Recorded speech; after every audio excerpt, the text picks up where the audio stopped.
Hello everyone, welcome back. ఈ వీడియోలో మనం పాండాస్లో డేటాని ఎలా సార్ట్ చేయాలో నేర్చుకుందాం. ఈ వీడియోలో మనం ముఖ్యంగా టూ ఫంక్షన్స్ని అయితే యూజ్ చేస్తాం. ఫస్ట్ ఫంక్షన్ వచ్చేసి సార్ట్ వాల్యూస్, సెకండ్ ఫంక్షన్ వచ్చేసి సార్ట్ ఇండెక్స్. సో లేట్ చేయకుండా let's get in to the video.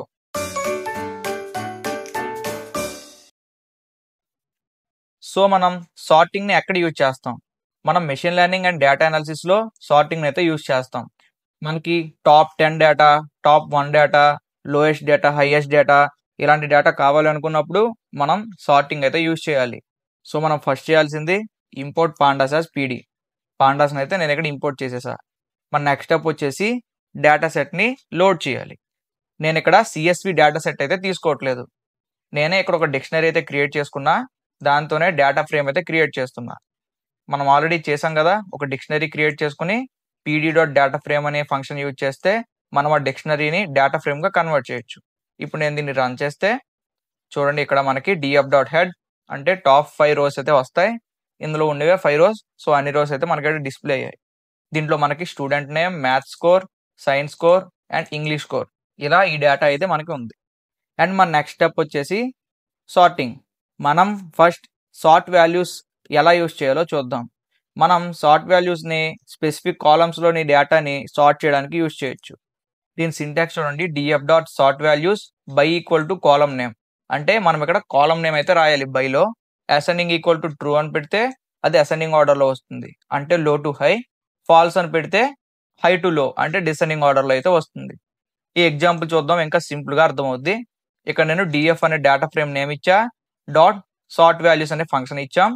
ఇక్కడ by equal to maths score, అంటే ఇది బేస్డ్ ఆన్ మ్యాథ్స్ స్కోర్ మనకి హోల్ టేబుల్ని అయితే సార్ట్ చేస్తుంది. Ascending equal to true. ఇప్పుడు మనం దీన్ని రన్ చేస్తే చూడండి, మ్యాథ్స్ స్కోర్ అనేది 78, 85, 88, 90, 92 ఇలా లో టు హై అయితే ఉంది. అంటే మనకవి ఆర్డర్గా లేవు, ఓన్లీ మ్యాథ్స్ స్కోర్ బేస్డ్గా ఆర్డర్గా ఉన్నాయి. అంటే మ్యాథ్స్ స్కోర్ అసెండింగ్ ఆర్డర్లో ఉంది, దాన్ని బట్టి మనకి రోస్ అయితే ఆర్డర్గా వచ్చాయి. చూడండి, ఇక్కడ 2, 0, 4, 3, 1 అంటే ఇవి ఓన్లీ మ్యాథ్స్ స్కోర్కి సరిపెట్టట్టు సార్ట్ అయితే అయ్యాయి విత్ అసెండింగ్ ఆర్డర్. అదే మనం డిసెండింగ్ ఆర్డర్లో చేయాలనుకుంటే సింపుల్, నేను ఇక్కడ by equal to science score అని పెట్టాను and ascending equal to falls అని కూడా పెట్టా, సార్ట్ వాల్యూస్ అనే ఫంక్షన్ యూజ్ చేసి.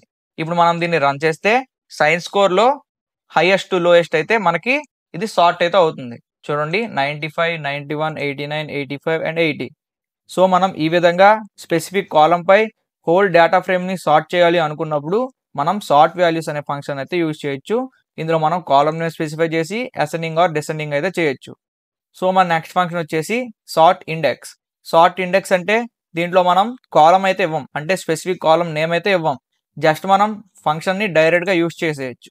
చూడండి, ఇక్కడ df.sort index అని చెప్పి ఇక్కడ నేను ఫంక్షన్ అయితే రాసేసా.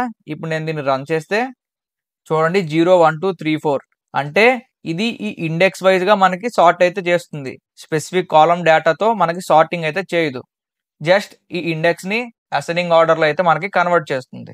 So this is all about sort index. ఇప్పుడు మనం రియల్ లైఫ్లో ఎలా యూజ్ చేయాలో చూద్దాం.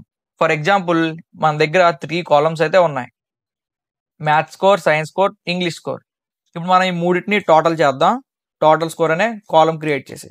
ఇప్పుడు ఈ టోటల్ స్కోర్ని మనం సార్ట్ చేయడానికి ట్రై చేద్దాం. నెక్స్ట్ ఇక్కడ మనం df_sorted అనే ఒక వేరియబుల్ తీసుకొని df.sort values అనే ఫంక్షన్ అయితే యూజ్ చేసి by equal to total score. ఇప్పుడు మనం ఆల్రెడీ కొత్త కాలం క్రియేట్ చేసాంగా, ఈ కొత్త కాలం యొక్క నేమ్ అయితే ఇక్కడ ఇచ్చాం, అసెండింగ్ ఈక్వల్ టు ఫాల్స్, అంటే ఇది డిసెండింగ్ ఆర్డర్లో ప్రింట్ అవుతుంది. అంటే హై స్కోర్ చేసిన స్టూడెంట్స్ అయితే టాప్లో వస్తారు, లో స్కోర్ చేసిన స్టూడెంట్స్ అయితే బాటంలోకి వస్తారు. ఇప్పుడు మనం ఈ df_sorted ప్రింట్ చేసి చూద్దాం. సో ఇప్పుడు మనకి టోటల్ స్కోర్ బేస్డ్గా హోల్ డేటా ఫ్రేమ్ అయితే సార్ట్ అయితే అయ్యింది. చూడండి, ఫస్ట్ అయితే 274, 268, 260, 255, 241 ఇలా మనకి హై టు లో అయితే డేటా అయితే సార్ట్ అయ్యింది. సో మనం ఈ విధంగానే టాప్ స్కోరర్స్ ఆర్ లో స్కోరర్స్ని మనం ప్రింట్ చేయొచ్చు data analysis or machine learning చేసేటప్పుడు. ఇంతే, మనం పాండాస్లో డేటాపై సార్టింగ్ చేయాలంటే జస్ట్ ఈ 2 ఫంక్షన్స్ తెలుసుకుంటే చాలు, మనం సార్టింగ్ చేయగలం. సో ఎవ్రీ వీడియోలోనే ఈ వీడియోలో కూడా మీకు ప్రాక్టీస్ ఎక్సర్సైజ్ అయితే ఉంది. ఇదే మీ ప్రాక్టీస్ ఎక్సర్సైజ్. ఈ ప్రాబ్లమ్స్ని సాల్వ్ చేయడానికి ట్రై చేయండి. ఆన్సర్స్ కావాలంటే నేను డిస్క్రిప్షన్లో లింక్ని ప్రొవైడ్ చేస్తా, అక్కడ నుంచి మీరు ఆన్సర్స్ని యాక్సెస్ చేయొచ్చు.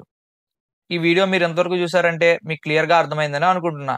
మా కంటెంట్ మీకు ఇన్ఫర్మేటివ్గా అనిపిస్తే లైక్, షేర్ అండ్ సబ్స్క్రైబ్ చేయడం మాత్రం మర్చిపోవద్దు. డౌట్స్ ఏమైనా ఉంటే కామెంట్స్లో అడగండి. నెక్స్ట్ వీడియోలో మళ్ళీ కలుద్దాం.